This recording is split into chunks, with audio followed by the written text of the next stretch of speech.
বাস্তবতাকে যেদিন মেনে নিতে শিখে যাবে, মনে কোনো কষ্ট বা কারো কাছে কোনো প্রত্যাশাই থাকবে না।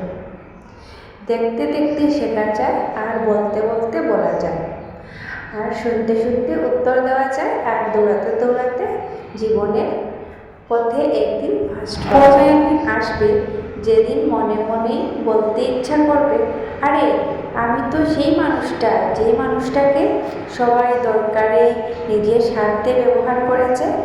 কিন্তু তুমি যেদিন বিপদে পড়বে, সেদিন দেখবে তোমার পাশে দাঁড়িয়ে থাকার মতো কেউ নেই।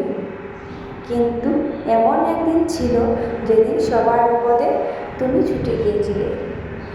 মনটা যখন ভেঙে যায়, অনেক কথাই পেনের কালি বেয়ে সাদা টাকা এসে জমা হয়।